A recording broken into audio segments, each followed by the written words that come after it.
All my loving, all my kissing, you don't know what you've been missing, oh boy. You're with me, oh boy. The world will see that you are meant for me. All my life I've been waiting. Tonight there'll be no hesitating, oh boy. When you're with me, oh boy, the world will see that you are meant for me. Hello. Hello. We live? I think we're live. Welcome to Comic Book Herald Live. I'm Dave Ewing, founder and editor-in-chief of comicbookherald.com. Listen, I couldn't wait. I couldn't wait to get started. Literally, we got to jump right in. There's so much news today. Unholy moly. Absolutely swamped with Marvel news. I'm sitting here. I'm trying to write this week's newsletter. I'm reflecting on Chip Zdarsky's Daredevil and Batman, trying to tie that into Tom King's and Daniel Sempere's Wonder Woman #1. And here we are. I got nothing but news to talk about. Marvel looked at they saw a slate of a few interesting DC #1s coming out over the next couple weeks, and they were like, dump the calendar. Dump the whole thing. We need our entire 2024 slate teased. Holy guacamole, it's looking interesting.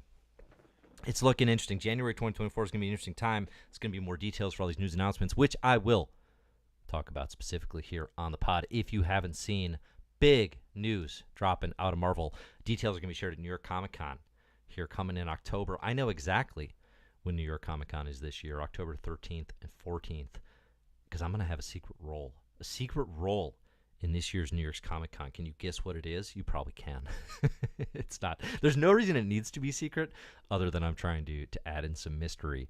Hey, thanks for everybody hopping in here. I'm Dave with Comic Book Herald. You are listening to Comic Book Herald Live.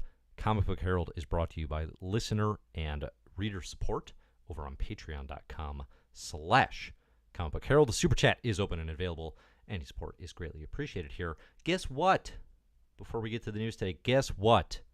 I dropped a video today. I published an edited, I didn't edit it, but it is an edited, shouts to every kind of geek. Doug Smith's overworked their great YouTube channel, did the edits on this one. It's the best Marvel comics of all time.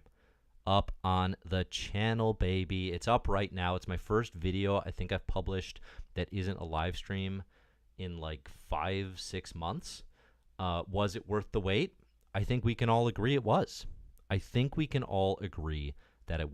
you're curious what my top 15 favorite Marvel comics are of all time, you can find that published on the channel. Please like, comment, all that stuff. Unless you're my Marvelous Year co-host, Zach. Putting Zach on blast. Saw that he left a nasty comment on there. Said my opinions are invalid because I didn't have enough John Byrne. Zach is the world's #1 Byrne boy, as my Marvelous Year listeners know. Unless you have nasty thoughts like Zach. Just as the Alpha Flight image here rolls up on my screen. What timing? Every time I talk about Zach on a live stream, there should absolutely be Alpha Flight images popping up in the background. Again, that's one for the MMY heads. If you're like, I don't listen to my Marvelous Year, what are you talking about? I only like the YouTube live streams. I'm telling you, you are missing out.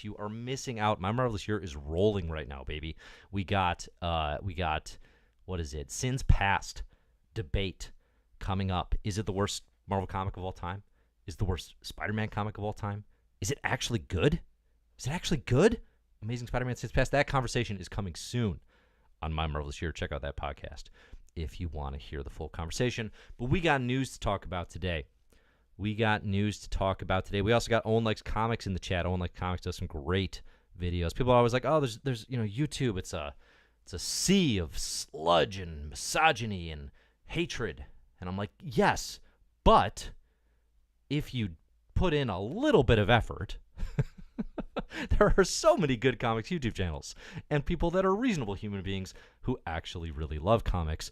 Owen, he doesn't just love them, man, he likes them. But seriously, love Owen Likes Comics. Love that channel. Owen's great. Check out his stuff. As if I need to push people to Owen's videos, right?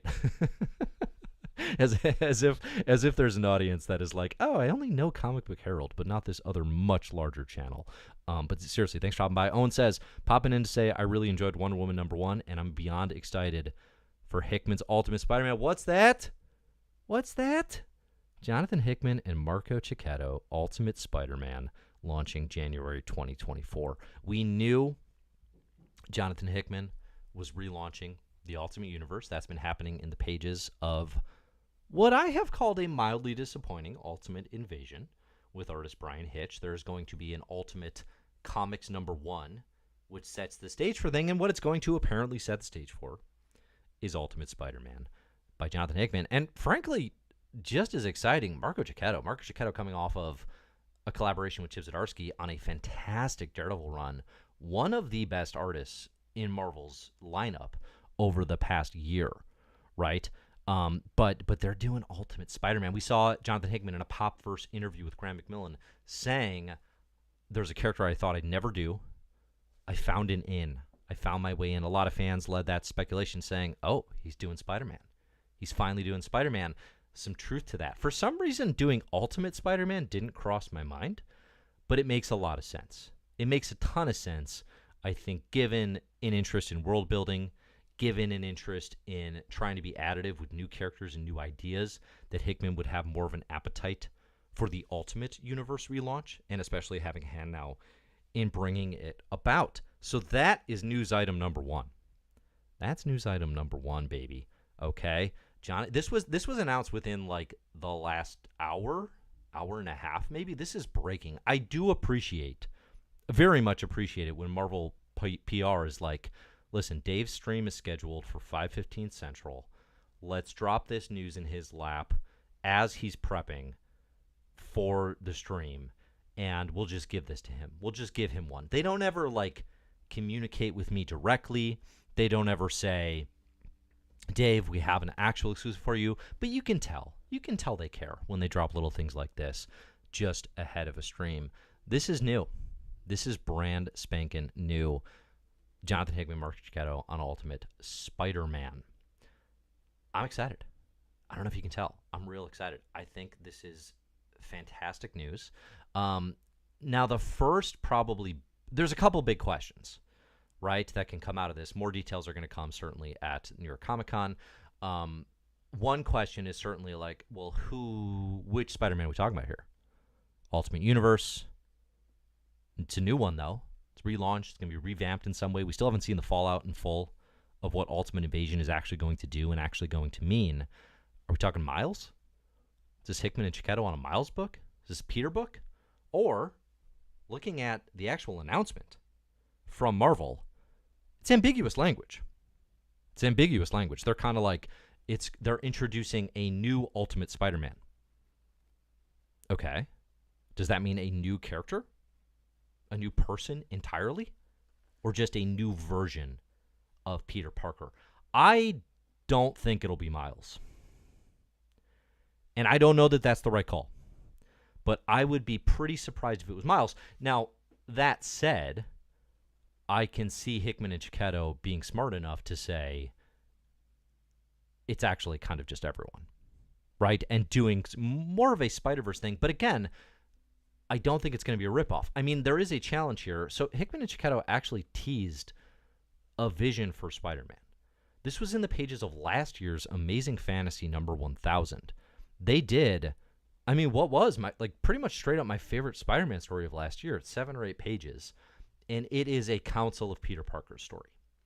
It is a Spider-Verse-esque multiversal collection of Spider-Man, a la the Council of Interdimensional Reads, which is what Hickman did in the pages of Fantastic Four. So it's like that direction, it's tried and true, and it's proven, and it's pretty hot right now. If they wanted to do a multiversal Council of Spider-Men, I mean, I'm kind of here for it, right? You can get Peter involved, you get Miles involved. The problem with that I see is it feels like, how do you differentiate replaying the greatest hits from riffing on an old idea and expanding it, right? I think there's a real danger there with it feeling too familiar and saying, well, you're just doing a thing that you already did and we gave you your flowers for, but you're just doing it again.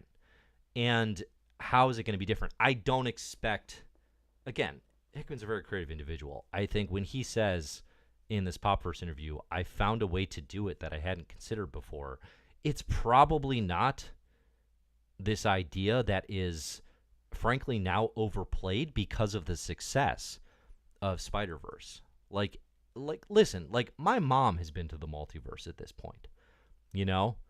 Like, my mom visited the Council of Interdimensional Moms. She's not even a superhero fan, right? And they were all out there, like, how you doing, honey? Were your eyes always blue? You're so funny. Do you want some cookies? I made some extra. All the usual mom stuff, okay? And she's back. That's how kind of played multiversal concepts are right now. We got moms out here doing them. And I don't really see that being the answer for Ultimate Spider-Man. I do think it is likely that we're actually talking about using the Ultimate Universe to create straight up new characters.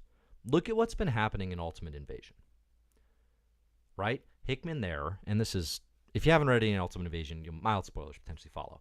The Maker has gone to the Ultimate, Invasion universe, whatever you want to call this thing, this conglomeration of 616 and 6160, and he has wiped out sort of the traditional superhero evolutions, right? Prevented Reed and company from becoming the Fantastic Four, prevented the Spider from biting Peter Parker.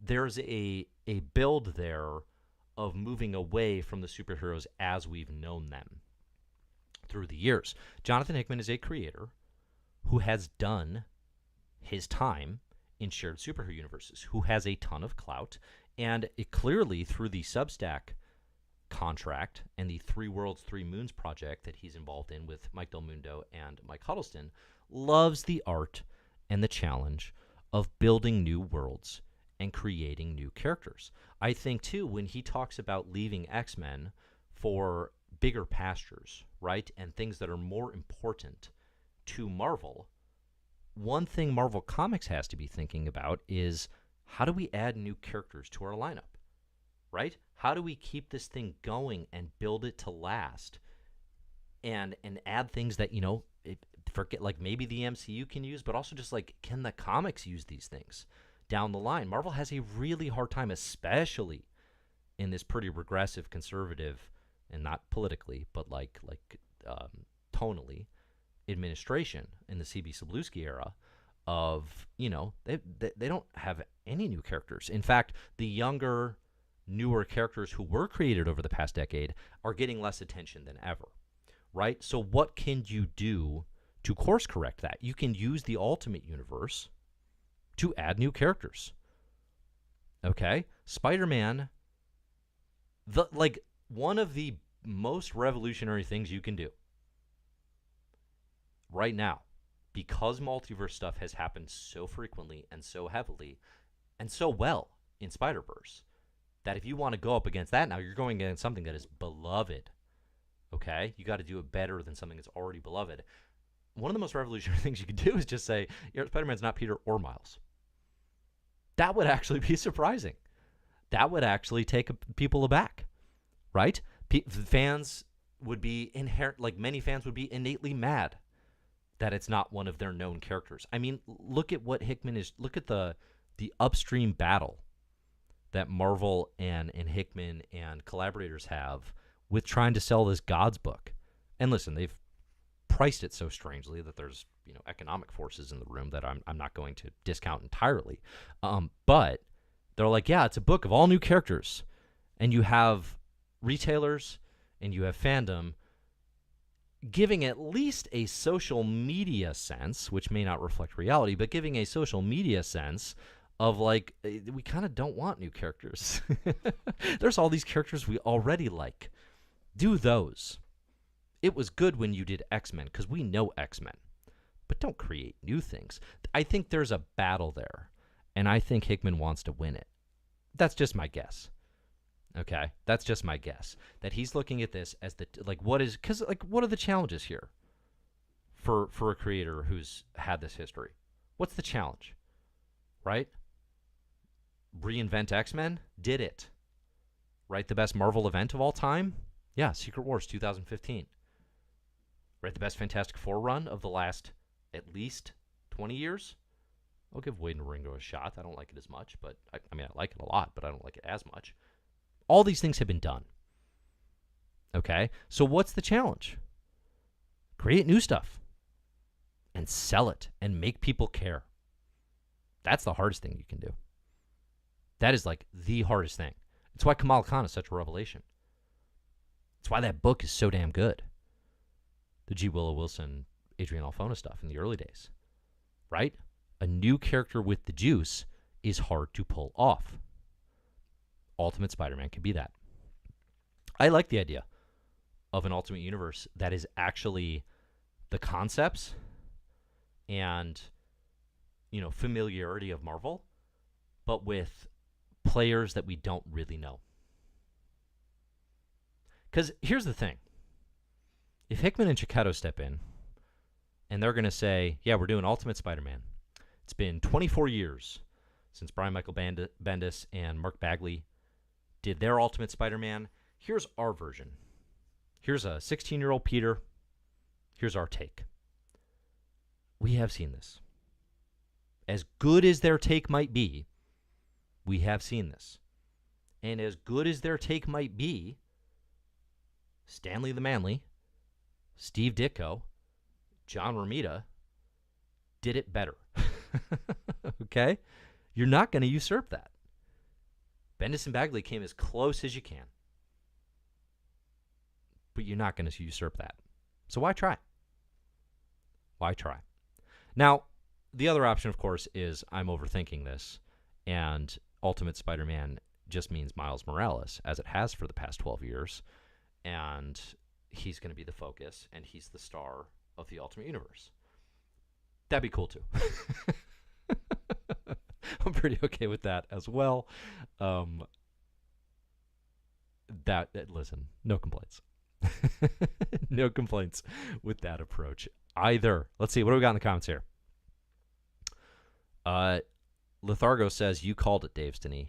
Thank you. Thank you for my credit where it's due. Much appreciated. Connor says, any chance for a long run on Ultimate Spider-Man? That's the question, isn't it? That's the question. It doesn't really need to be. I would just say, when it comes to Jonathan Hickman at Marvel, and I've said this now for, 2+ years? 2.5 years? Do not expect a long run.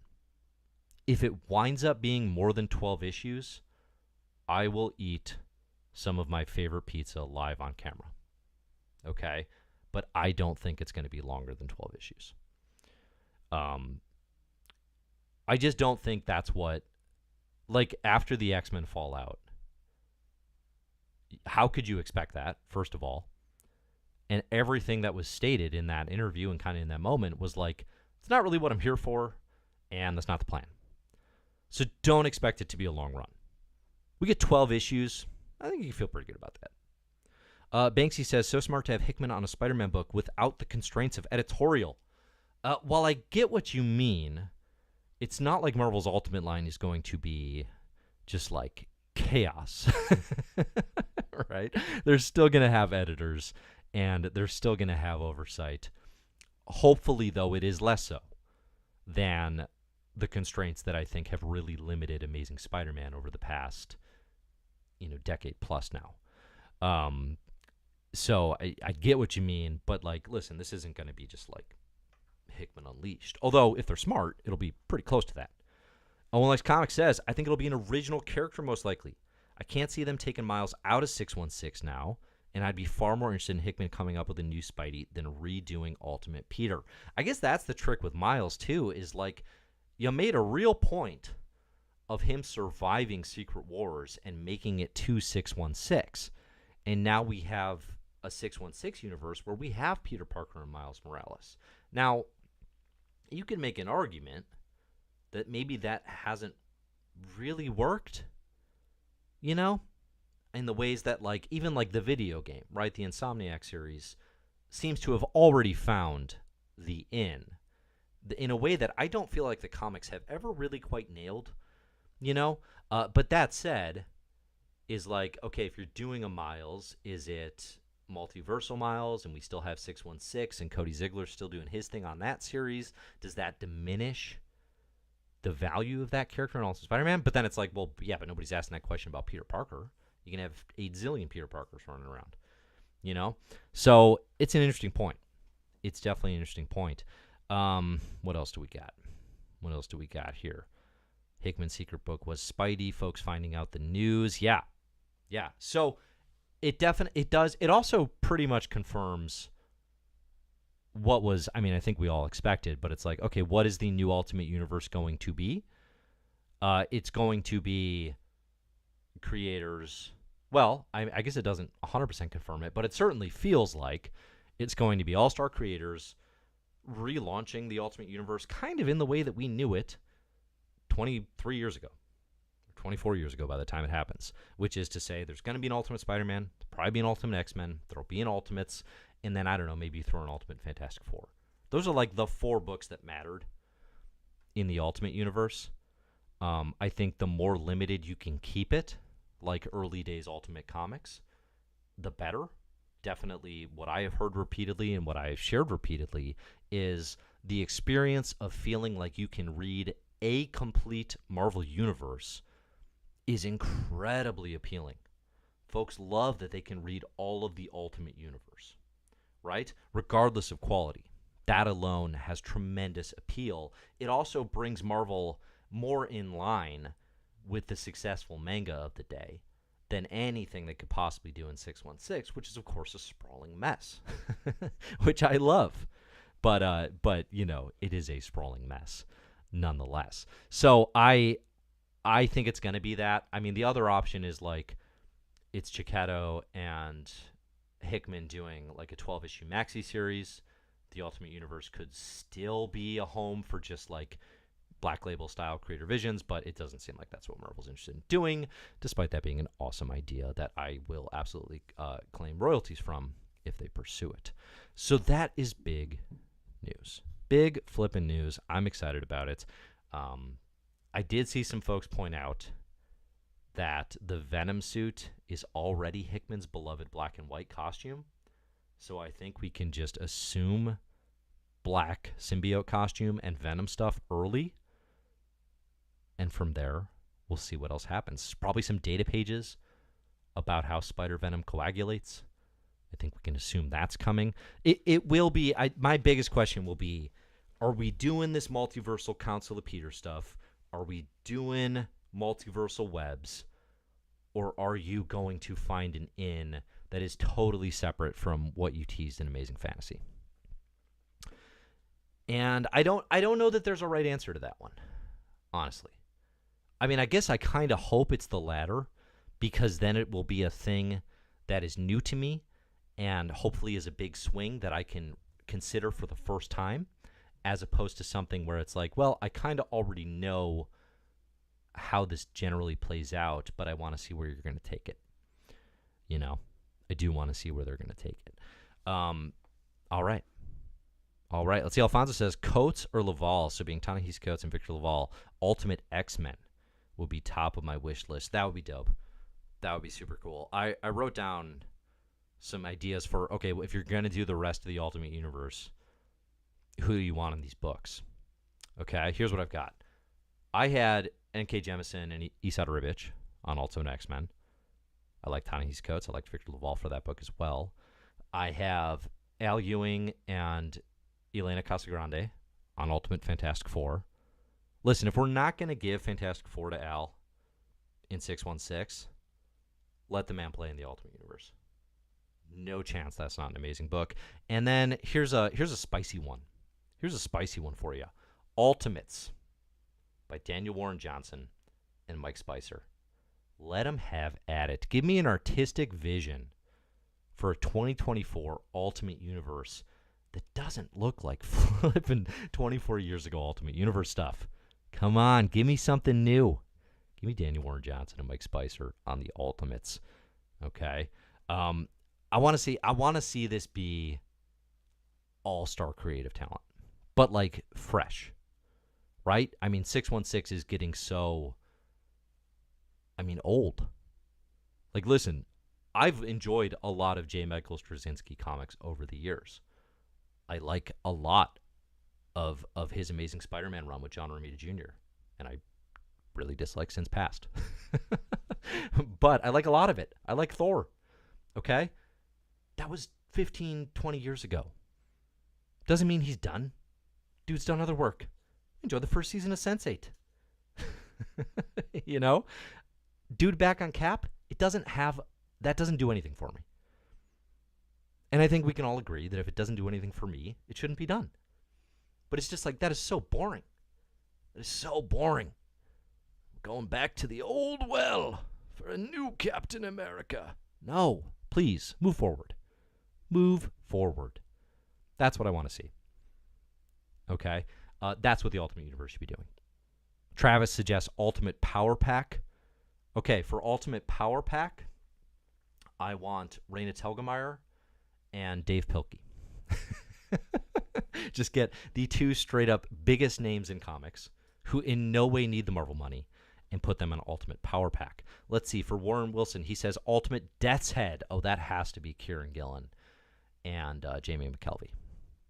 Kieron already did some Death's Head in the pages of the original Sword Run back in the day. Timothy says Ultimate Howard the Duck. Ooh, that's a good one. I mean, Kyle Starks would do great. That'd be really good. I'm trying to go a little new. We'll go Kyle Starks for now. Let's see. Okay. If you get in any other Ultimate titles, oh no. Warren says Ultimate Alpha Flight. You know what, Warren? I've never banned anyone from a stream before, but I will make an exception. Alpha Flight number 2 came out today as well. That's a comic we won't be talking about. Jordan says, who you got for Ultimate ROM Space Knight? Oh, baby. You know, actually, who I've got, so I'll get back to that, but you know who I've got for Ultimate Micronauts is Hickman himself. Art and writing. Because when I had a private conversation with Jonathan Hickman at Chicago Comic Con, this was 2019, one of the books he told me that he loved the most in the 80s was Micronauts. It's a true story. Often when I tell stories, they're not true, but this is true. So give me Ultimate Micronauts by Jonathan Hickman and Jonathan Hickman. Oh, boy, we got all the Ultimates pouring in now. What was the one I skipped over? ROM Space Knight. Now, for Space Knight, I do think you maybe actually want a little more of an old head. Somebody who's got some familiarity and some love for that era. Because if you ask anybody under the age of 30, and you're like, what are your ROM Space Knight memories? And they have an answer, that person is not well. And I'm calling myself out in this. Someone who has a complete run of individual issues of ROM Space Knight. First names that come to mind for ROM Space Knight, I got Greg Pak and... Oh, I'm going to have a harder time on the art side of things for this. Josh Cassar. Okay. Ultimate Power says Ultimate Wolverine by Percy. Lol.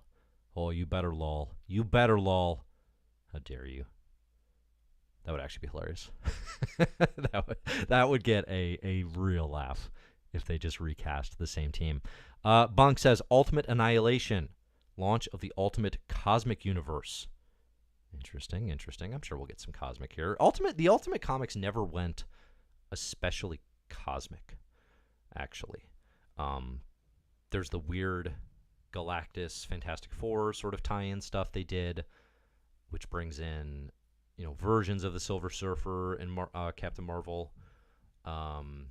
Obviously, with Cataclysm, they go full Galactus, 616 style, but they never really had a good cosmic book, unless I'm just blanking on something. That feels like a missed opportunity. Tyler says, if Hickman wrote Alpha Flight, would you read it? If a giant Ditka fought 30 small Ditkas, who would win? Some questions can't be answered, Tyler. Some questions cannot be answered. Bill says Ultimate Excalibur. How do we make Excalibur interesting? Is there a way? I mean, okay. I already used this name, but Kieron Gillen would do a killer Excalibur. We know this to be true. We've read The Once and Future King.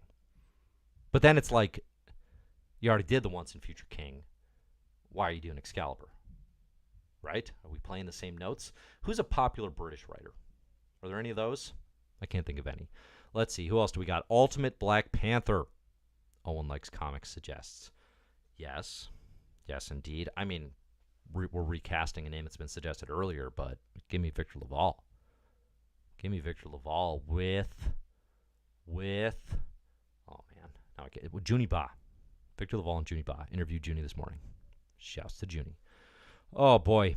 Oh boy, they're still coming. All right, I'll do 2 more of these. And we got to talk about something else. Ultimate Inhumans. Do we need them? Yeah, we do, actually. It'd be nice to see the Ultimate Inhumans. Let's go with... Who's doing a good Ultimate Inhumans? So I want mythology. I want someone who writes royalty. This is a hard one. Let's go Rom V and who's their who's their partner on Blue and Green? Whoever their collaborator on Blue and Green is. That's what I want for Ultimate Humans. Is it like Anand RK? Apologies if I got that way off. Okay. Last one. Xavier suggests Ultimate Iron Man written by Robert Downey Jr. That does seem like the type of swing Marvel would actively pursue. Obviously, given the Miss Marvel written by the actress playing her thing right now. And they did in the original Ultimate Universe. Ultimate Iron Man was in fact written by Orson Scott Card. The I don't even know how to label him. What is he, homophobic? See, I don't even know if that's right. Put an asterisk on that. There's some reason that he has not been beloved over the years. But obviously Ender's Game was pretty influential. Okay. We gotta stop. I'm getting tired, and obviously I can't think of any more artists off the top of my head. Ultimate Sentry Owen Likes Comics says. Okay. I don't think we ever saw a Sentry in the Ultimate Universe, unless it happens in like the very tail end of things. For Ultimate Sentry, give me the return of Rick Remender with Andre Lima Orejo, the creative team behind A Righteous Thirst for Vengeance. Give it to me. This is going to rule. This is going to be super fun. Listen, for years, Zach can vouch for me on my Marvel year. I have been saying the Marvel Ultimate Comics universe should reboot and relaunch itself like every 5 years.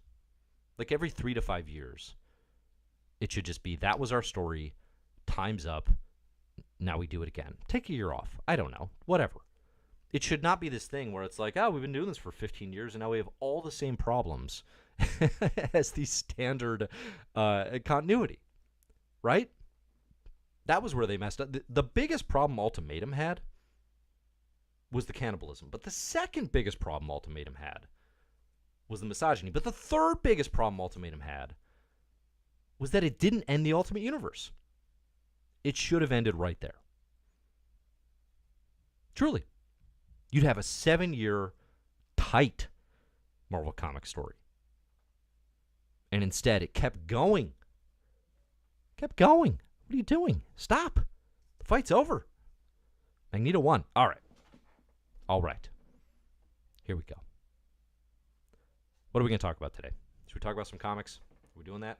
There's so much news. Oh, we didn't even talk about the X-Men news. Good golly. We got to talk about the X-Men news. Folks in the comments here are calling me up for not bringing up the incest. Was there incest in Ultimatum? Or was that just in Ultimates 3? I think that's in Ultimates 3, which is why I actually like Ultimatum more than Ultimates 3. But if it's also in Ultimatum, listen, Jeff Loeb was writing a lot of incest at that time. It's hard to keep track of, and frankly, I'm not interested. But I think that's Ultimates 3 that y'all are thinking of. Either way, we can wipe those comics from memory. I'm fine with that. Bottom 25 comics of all time. Okay. Bill says Ultimate Namor would be dope. It would. It would. You're not wrong. Give me Dennis Camp on Ultimate Namor. Okay. Fall of the House of X and Rise of the Powers of X. That's happening. January 2024. The final battle of the X-Men's Krakoa Age. We got creative team on Fall of the House of X is Gerry Duggan and Lucas Werneck. The creative team on the Rise of the Powers of 10 is Kieron Gillen and R.B. Silva. The return of R.B. Silva, the original artist on Powers of X. I have mixed feelings on this one. I do. Where do we begin? Where do we even begin? So much news. So much news. I'm exhausted. I threw a lot of energy into that opening segment about Hickman. A lot of energy. Real tired right now. Winded. Need to catch my breath. We're going to drink from Big Water. I want your thoughts on the Fall of the House of X and the Rise of the Powers of 10. Hit me.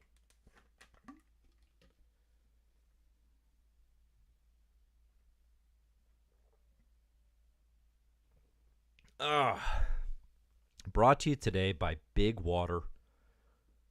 Big Water. This one's from the local refrigerator. Came out of the faucet there. I don't think you call that a faucet.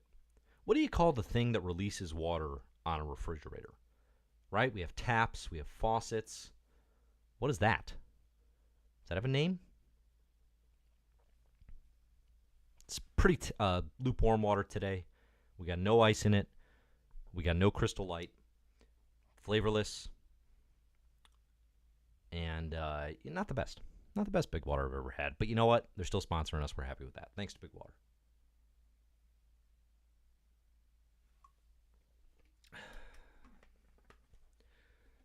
Okay. The other news. Fall of the House of X and Rise of the Powers of 10. This is, I think it's beginning January 2024 is how Marvel teased it. Again, they teased it as the final battle of the X-Men's Krakoa Age. We can talk about what that actually means. Actually, I guess let's start there. Is this the end? Is this the end? I don't think so. I don't think it is, actually. I think it's pretty... I mean, it's even there in the name. But, like, the House of X will fall. Krakoa, as we've known it, has fallen. This is the final battle of the X-Men's Krakoan Age. But we've seen Cable previously reference the first Krakoan Age. Or the second Krakoan Age. This could be the end of an age. Which I actually think is a good way to look at it. I mean, this is kind of what I was talking about when there was all that worry about the announcement that Tom Brevoort was going to be taken over as a new editor of the X-Men line in the coming years, and folks were like, oh no, they're going to kill Krakoa and they're going to go back to the mansion and all that stuff. It's like you could potentially just chop Krakoa into ages, into sagas. This saga needs an end. The House and the Powers saga needs an end. It is not better served by endlessly rolling. We have seen that through this era.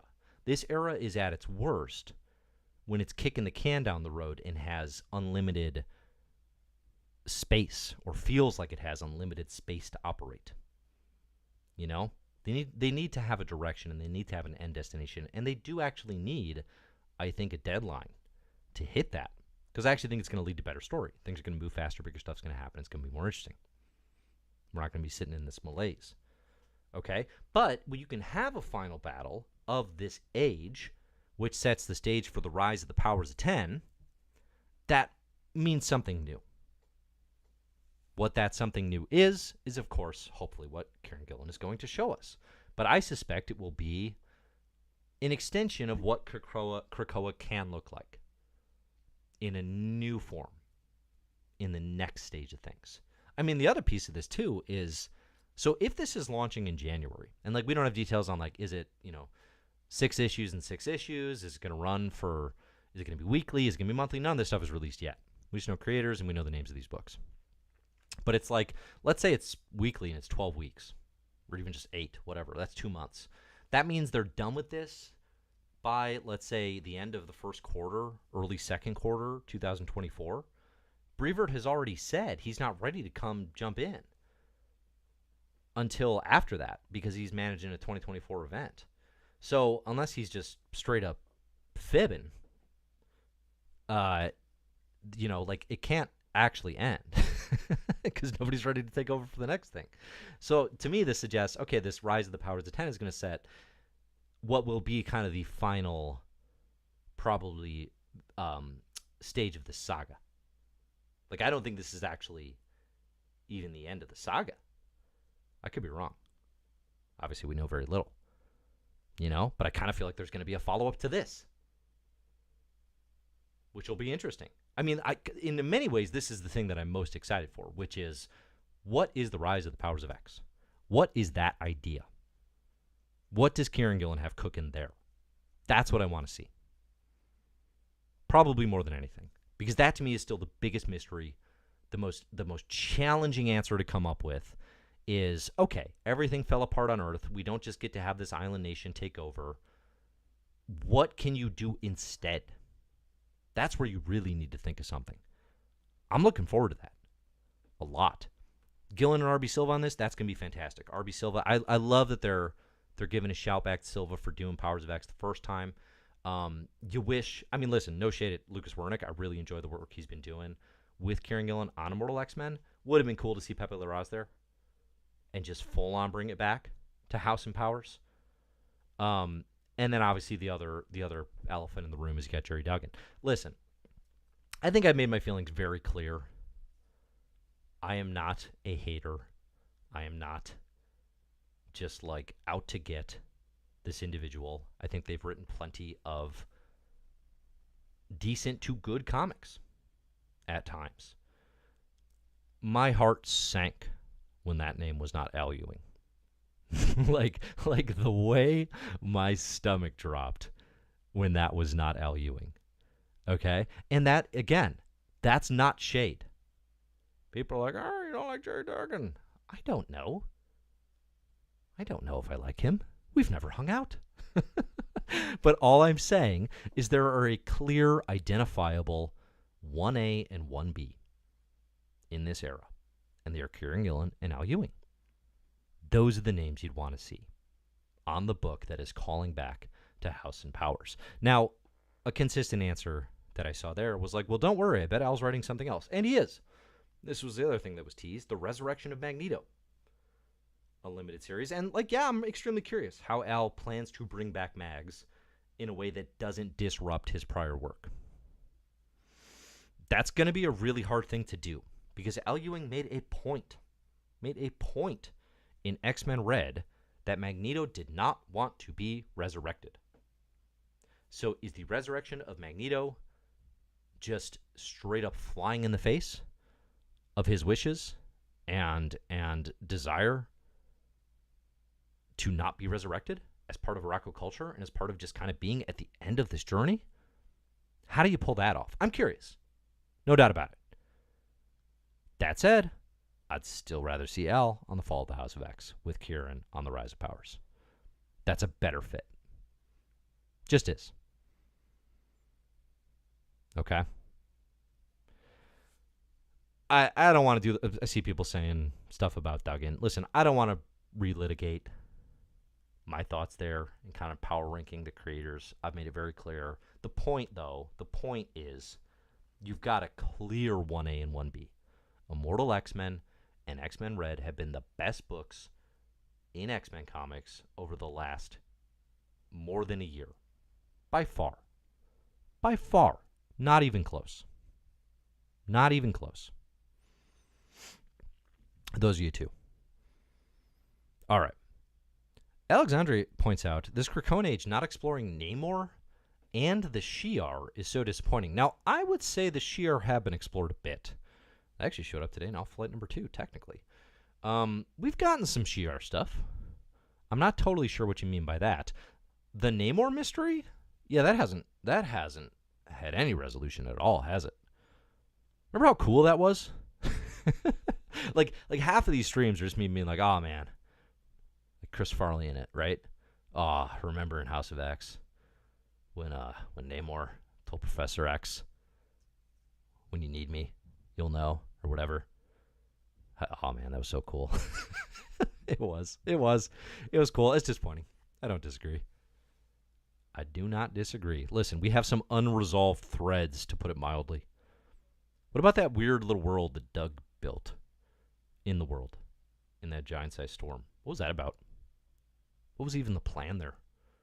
Here's the thought. Resurrection of Magneto. You know what Magneto's still out there? Age of X-Man, baby. This is for the old heads who watched my theory video about the Age of X-Man Magneto. He's still hanging with Nate Gray. We haven't seen Nate yet. He's just hanging out waiting. Just waiting for his moment. That's how you bring Magneto back without messing with the 616 version's wishes to not be resurrected. Bring him back, baby. Bring him back, baby. Age of X-Men was a 2019 X-Men event, for those of you that are unfamiliar. You don't need to have read it to understand the potential here. Just know that there is another Magneto hanging out, I think, having tea with Nate Gray. Do you think Magneto's a coffee guy or a tea guy? Definitely tea, right? I don't see Magneto drinking coffee. That seems like a problem. I could see Professor X drinking coffee. And then, like, telling you, like, way overselling his knowledge of tea.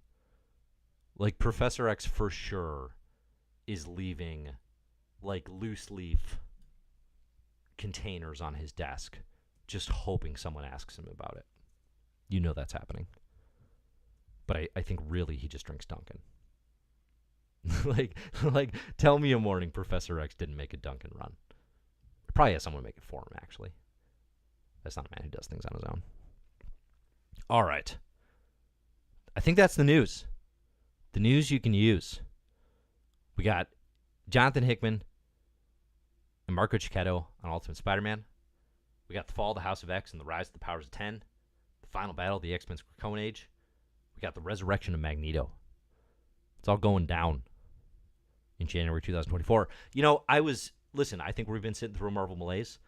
I'm not the only person to identify that. This January 2024 slate of announcements is, like, pretty great. I mean, they have some things in the chamber. I'm excited for it. I am.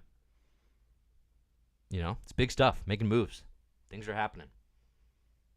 There is a little, like, it's hard to call back to House and Powers and not have a little kind of, like, twinge of, I don't know, just kind of sadness that, like, it doesn't feel like it did or like you'd have wanted it to, you know, because it's like calling back to this thing and it's like, oh man, so much has happened. You know, we're not where we should have been, probably. But I'm curious where it's going to go. Looking forward to it. Comics that came out today. Let's see. Uncanny Spider-Man #1 came out today. This was the big new #1 issue. This is I think the last new Fall of X book to release. Yeah, this is the last new #1 to come out in the Fall of X. This one's written by Cy Spurrier. It looks awesome. I love this Uncanny Spider-Man, Nightcrawler, spider suit. Very, very fun. Here's the big stuff that happened here. #1, a reminder that Nightcrawler should always have a sword. There's no reason Nightcrawler should have a sword. This comic gets that right. I appreciate that about it. Strong first issue, honestly. I like this idea of Nightcrawler who kind of was separate. Nightcrawler's been through some stuff here in the Spurrier run across the pages of Ways of X and Realm of X. He got turned into a literal demon and was tricked into killing people, like leaders across the globe. He can't show his face. Mutant kind's hunted, right? This being the Fall of X. He wasn't there for that, though. He wasn't at the gala. But he's, like, wearing a spider suit anyway, hiding himself, even though he's not hiding his bamfing or his mutant hood. But it's like, he's like, I need something positive to do, so I'm going to be a spider person. Okay. Seeing him do that is fun. Seeing him try to make Spider-Man quips is a good time. Quick combo with Peter Parker. is strong. I do kind of appreciate Peter's, sort of reserve about, like, what's the plan here? What's going on? One thing I was not fully expecting, and maybe I should have, but is Spurrier kind of fully integrating the Spider-Man Rogues Gallery? And, like, we've got Director Vulture now involved in engineering and Orcus. That's a fun tie-in. And then the big last page stinger, and spoilers follow, but Vulture's like, I know someone who can catch a spider, and brings in Silver Sable. Listen, it's called Spider-Man, and somehow I was like not at all expecting Spider-Man villains to be involved. So that's fun. I dig it. Let's see. Truth Teller points out art by Lee Garrett. Thank you. And big reveal in the middle of this book, actually. Like, huge reveal. And again, spoilers. If you haven't read this, you might want to bounce for 2 minutes. Mystique's alive, apparently? I thought... Now, like, listen, this is comics. And no one ever dies. Resurrection of Magneto, coming January 2024. But Mystique pretty clearly died in the Hellfire Gala fallout. Like, she jumped out of a tower and landed? How'd she get out of that one? And now here she is in a park mugging a lady? What's going on? Interesting mystery. Intriguing. I don't know what's happening there. No idea. Mystique's alive. She's looking for her baby. What? What's happening? Don't understand. Curious, though. Definitely curious. And again, we got Director Vulture on the hunt for Silver Sable as Nightcrawler uncovers Mystique. And is trying to figure things out. Strong first issue. I'm looking forward to seeing the rest of what this issue can pull. I mean, I started very hot on Way of X with Spurrier's vision for things. I think I have cooled a lot since. I don't think, he's writing like this, really what is kind of a pretty extensive Nightcrawler run. And as a fan of Nightcrawler, I don't love it as a Nightcrawler story. But this segment here, I'm like, oh yeah, I could get into this. This could be the one that maybe works the best as a Nightcrawler story. So I'm looking forward to it. Timothy says Mystique was totally alive. No question. Was she? Was there like a panel where she, like, they're like, no body, and it's obvious she's gone? I mean, clearly she's here, so I'm not really arguing that point. Right? We saw her. I thought she was actually temporarily dead and would need to be resurrected in some fashion down the road. But yeah, I mean, because I think there's some solicited thing too that Spurrier's doing about the parentage of Nightcrawler, and that's going to involve Mystique and Destiny. So I'm sure all that'll tie together as well. But this is a strong first issue. I was glad this issue hit today, because otherwise I was like, not a lot of new comics I really want to talk about today. Comic came out yesterday, which I thought was pretty interesting, was Wonder Woman #1. That's why I've been seeing those images go by. That's the big launch from Tom King, Daniel Sempere. I'm sure I said that wrong. Please correct me, someone. And I will try to get that right moving forward. My thing with King is he is #1 in my power rankings for willingness to take a big swing on licensed properties. Doesn't mean I always like it the most. Doesn't mean he's my favorite writer. But I love that he is always taking the big swing. Wonder Woman #1 is so nakedly ambitious. It is so vulnerable in its ambition. And I think it's a little ham-fisted. I think it's like 2 inches away from self-parody at times. But then sometimes I'm sitting there like, oh, this effing rules. And I love King taking swings. I do. I'm not convinced he's the fit for Wonder Woman, but looking at that book and as a creator being like, yeah, I'm just going to openly and nakedly say this is the book about America. That's my approach to Wonder Woman. Like, the balls you got to have. You have to be confident to take that chance. So I love the way Tom King takes swings, even when they don't work. I think Batman is a super messy run. There are moments that are among some of my favorite Batman stuff, and on the whole, I would say it falls apart a lot. Mr. Miracle is one of my favorite comics of all time. Loved Omega Men. I think in the recent stuff, Rorschach is like a fascinating effing comic. I don't know if it's great. It's definitely fascinating. It's a book I think about a lot. And I so value, I think the thing I value most in modern comics is a creator, writer, artist, storyteller who comes in and says, here is a swing. I might miss completely, but you're going to feel the wind in your face from how hard I just tried and how wild my ambition was with this property that is decades old and which you have seen so many incarnations of. Creators that play it safe or are trapped in the foundations and structures, that can be comforting. That can be nice. The meat and potatoes comic. And there are creators that do it really well. I would actually say like Jed McKay's Moon Knight is a book I like a lot. It's kind of a meat and potatoes comic. And I don't say that pejoratively. But it's kind of just like, let's take the foundations of Moon Knight and let's tell it well. Let's tell a good superhero story within that. But it's not upending what we have seen before. Chip Zdarsky's Daredevil is a good example of this too. Great run. Very indebted to the history of that character in the swings that other creators took, like Frank Miller, Ann Nocenti, Brian Michael Bendis, etc. Again, that's not a bad thing. That is the history of the superhero medium.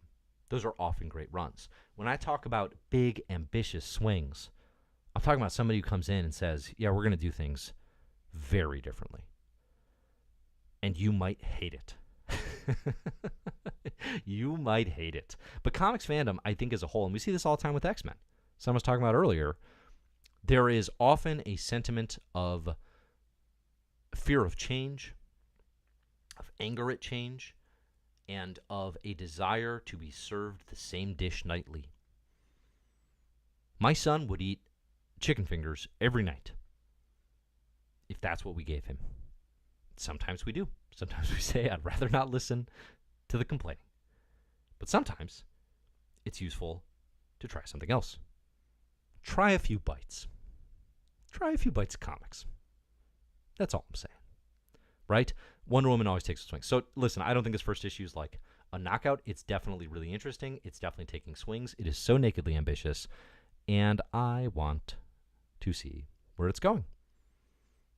And that's kind of all that matters with the first issue. Truth Teller says, Heroes in Crisis, PU. Hey, I agree. Totally agree. I did not like Heroes in Crisis. I think it's pretty bad. That's okay. That's okay. Like, that's the thing. That's what I want from editorial vision at Marvel and DC, is publishers who are like, let's take that swing, and if we whiff, we don't get scared and crawl back in and say, we better play it safe. We say, take another swing. Easier said than done. Obviously. JD says, hey Dave, I love your tweets during the week, but I'm locked out. Are you going to make your page accessible again? I'm not off Twitter, but I'm going that way. It's pretty bad these days. Pretty amazing how rapidly it got tanked. I do have a Blue Sky, which I've started playing around with a little bit. If you want to find me there, it's just Comic Book Herald at Blue Sky. That's probably going to be the best bet. If you're locked out, I guess I don't totally know what that means. But that's probably the best place to find me now. I'm posting on Instagram a little bit more, but not quite in the same capacity. But yeah, I mean, here, YouTube, follow the live streams, follow my World Share podcast. That's where you're going to find the most stuff from me, I think. But I appreciate that you want to find more. That's great. Oh, check out the email newsletter. That's where I'm doing. Go to comicbookherald.com. Sign up for the email newsletter. I do that weekly. I talk about what's most interesting to me. I wrote one big column, and then I do reading recommendations for comics that I think are awesome. So, all right, get in your final questions, get in your final thoughts. We're going to end this puppy here shortly. But yeah, wow. Big news today. Exciting day for comics fans. Let's see. Timothy says, love your comic book nerdiness with the rest of us. Keep doing what you do, Dave. Thank you. Says, shout out to Beak, Ultimate Beak. All right, if we got an Ultimate Beak, let's be generous and call it a maxi series. 8-issue Ultimate Beak. Who's doing that? Oh, that's a challenging one. Who do we want on Ultimate Beak? I got an answer for you. Right here. This is Emily Carroll's Marvel Comics debut. Writes fantastic horror graphic novels. If you're unfamiliar, new one out this year, Gist in the House. I'm reading it right now. Give me Emily Carroll's Ultimate Beak. With apologies to Emily for pulling her in on that. Oh, that would rule. That would rule. Okay. I'm not seeing any final thoughts. Nero Black asks, how was Uncanny Avengers? I don't know. I haven't read it yet. Bizzle asks, do you think Marvel is having a creator exodus problem? In some ways, it seemed like the X Office was a little bit, right? Specifically with all the women that wrote for the X Office, like Tini Howard, Leah Williams, Vita Ayala, all critical to this Eros Foundation, all have jumped ship for DC. That isn't a great look for Marvel. I saw some people being like Chip Zdarsky left Marvel for DC. That's obviously not true. They did also announce a Zdarsky Daniel Acuna book called Avengers Twilight. I saw some folks talking about like, oh, they're taking over Avengers and writing the end of the Avengers. I fully expect that to be like an out of continuity, miniseries kind of thing, like he did with Justice League Last Ride or Spider-Man Life Story, I guess, for a Marvel reference. But color me shocked if that puppy's in continuity. But anyway, the point being, creator hasn't really left. I guess beyond that, I'm not sure that they're having many creators leave. I mean, I think there's a genuine problem right now, and I really don't have enough information to speak to this like in depth, but there does seem to be a real problem with Marvel in terms of their rates and what they're willing to pay artists and inkers and letterers. It seems like if you're top talent, probably like whatever, they'll pay Greg Capullo a ton of money to do a variant cover or something, but then to like get people to do interiors seems increasingly like a problem. It seems like they're outsourcing globally like a ton. Like I don't know if this is newish or not. It seems really hard for them to keep artistic talent on a book, and especially with their schedules and all that. That's been a problem for a while. So that does seem like an issue. I don't know that it's an exodus issue so much as a economics and just kind of the insanity of trying to put out a book every month issue. But I guess I'd be curious what you mean if there's like a specific something or other. It's not like DC is like swimming in All-Stars, right? It certainly doesn't feel that way to me. Cool Shirt Kid says, love the channel. Have a good night. Thanks so much. Very much appreciated. Okay. Do we have any final thoughts? Open Mike Eagle says, I liked Heroes in Crisis. We got our Heroes in Crisis defender. You know what? We did publish, Sean Dillon, good editor, good writer, wrote a piece defending Heroes in Crisis on Comic Book Herald as part of our Who Watched the Watchmen series. And it was definitely one of those pieces where I was like, okay, yeah, I see it. If I revisited this, I wasn't like out on Heroes in Crisis initially, but there was a whole stretch where Tom King was just like quoting poetry, like for a long time. Like, listen, you can quote some poetry in a comic. That's fine. I like some poetry. It can work here and there. Give me some good old Ozymandias any day. But King went for a while. Few too many pages of poetry. That's my main Heroes in Crisis critique.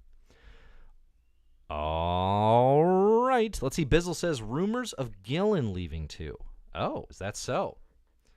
I have not seen those rumors. From what I've seen of Gillen's own writing and commentary, there are pretty extensive plans for Immortal X-Men. I mean, if after Rise of the Powers of X, Gillen was like, that's it. That was my swan song on this era. I mean, that wouldn't be shocking. That'd be a solid 2-year stretch, more or less. And, Gillen's a pretty established creator. Like, they're going to have other interests and other things they want to do. Like, I think a lot of times fans have this, because we like somebody, this idea that they'll, like, stay with the public. Like, that's just kind of not how comics publishing works anymore. Like, for someone established, like, they have other opportunities. Like, it's a miracle, and we should count our blessings every day that Al Ewing seemingly does not wish to leave Marvel. and will write every book for them every year, forever and ever, amen. But that's a rarity. I think the days of, Mark Grunwald writing for Marvel for a gazillion years are kind of long gone. I mean, you're going to have some folks who stick around because it's kind of like this is their home and kind of where they have opportunities. But those are going to be the people who don't really have creator-owned success, generally. Gillen's got more than enough creator-owned success to kind of pick and choose his projects. So anyway, I haven't seen that rumor, so I don't know if there's any truth to that. I would attribute that more just to the individual and their opportunities than an exodus. I mean, I think broadly, like, if you're looking across the big two, it's a constant sort of challenge to be like, who are our go-tos? And are they excellent? And I think that's been a challenge for both Marvel and DC as more and more creators have moved creator-owned. As the Substack money came in, that certainly, like, that threw a wrench in DC's ideas, I bet. They had James Tynion and Wynton Eisner's writing Batman, and all of a sudden he's like, I'm good with Batman. I'm done. But can't blame him for that, certainly. All right. Thanks, everybody, for listening today. Much appreciated. I think we did it. I think we pitched what the rest of the Ultimate Universe is going to be. We've predicted much of what's to come. Good day to be a comics fan. Thanks to all of you for joining me with it. So, all right, we'll be back next week or any week the comics are good. I said previously I was going to end every episode with recommendations, and I haven't really done that. But we had so much to talk about. Let's do one. Let's do one rec real quick. Okay? I want to end this puppy on a positive. Here's what you should read kind of thing. Let's see. Is this going to work? There we go. Girl Juice. Drawn and Quarterly book by Benji Nate. Check out Girl Juice. This is a very funny comic. I don't know that it's going to go on my best of 2023. I don't know that it's getting there. It's a very funny gag strip. Basically, each page is a gag. They kind of build on each other in narrative fashion, but not totally. It's a funny book. If you like laughing, and you like girls, and you like juice, check out Benji Nate's Girl Juice from Drawn and Quarterly, out this year. Oh boy. Oh no. You're not supposed to see that. Let's see, what else do I got up here? The Infinity Particle. If you're looking for a good all-ages book, if you got a middle grade reader, or you like middle grade books yourself, The Infinity Particle by Wendy Zhu. Good commentary on AI, where things are going. And then we got Family Style. This is actually on the Best Comics 2023 list. As it says here, a moving young adult graphic memoir about a Vietnamese immigrant boy's search for belonging in America. Perfect for fans of American-born Chinese and the best we could do. It's true. It's really flipping good. Check out Family Style. All right. There we go. 3 recs. Those are going to be in the newsletter as well. Check that out. I'm Dave. You can find my stuff on Comic Book Herald. Like, subscribe, comment, all that fun stuff on the channel. I got a video out today, the best Marvel comics of all time. Go look at that one too. Thanks, everybody, for listening. Enjoy the comics.